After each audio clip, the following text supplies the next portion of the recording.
एक समय में देवताओं के राजा इंद्र ऋषि दुर्वासा के श्राप के कारण शक्तिहीन हो गए थे और इस कारण दानव बहुत ही शक्तिशाली हो गए और उन पर हावी हो गए। तब सभी देवता मिलकर भगवान विष्णु की शरण में जाते हैं। भगवान विष्णु उन्हें सागर मंथन करने को कहते हैं। ये कहते हैं कि सागर मंथन तुम्हारे अकेले के सामर्थ्य से बाहर है, इसलिए तुम दानवों से संधि कर लो।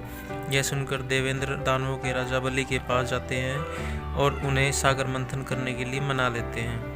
सागर मंथन के लिए वो मंदरांचल पर्वत को मथनी व वासुकी नाग को नेति बनाते हैं। समुद्र मंथन आरंभ होता है, लेकिन क्षीर सागर में मंदरांचल पर्वत धंसने लगता है। तब भगवान हरि कच्छप अवतार लेकर मंदरांचल पर्वत का आधार बनते हैं। इस प्रकार मंथन आरंभ होता है। सबसे पहले हलाहल विष प्रकट होता है।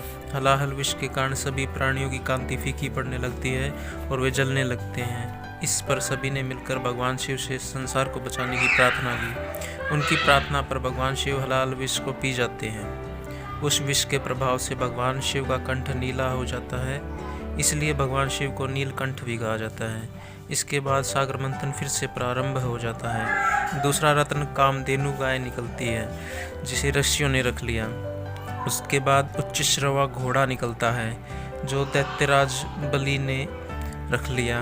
उसके बाद ऐरावत हाथी निकलता है, जिसे देवराज इंद्र ले लेते हैं। फिर कौस्तुभ मणि निकलती है, जिसे भगवान विष्णु ले लेते हैं। फिर कल्प वृक्ष और रंभा नामक अप्सरा निकलती है, जिन्हें देवलोक में रख लिया जाता है। फिर लक्ष्मी जी प्रकट हुई।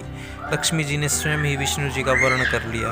उसके बाद कन्या के रूप में वारुणी प्रकट हुई, जिसे दैत्यों ने ग्रहण कर लिया।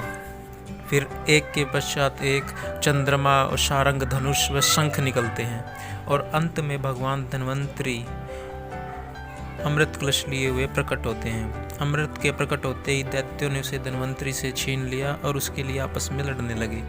तब भगवान विष्णु तत्काल मोहिनी रूप धारण कर वहां पर जा पहुंचे। जब सभी देवदानवों ने उन्हें अपनी ओर आते देखा तो वे अपना सारा झगड़ा भूलकर उसी सुंदरी की तरफ एकटक देखने लगे।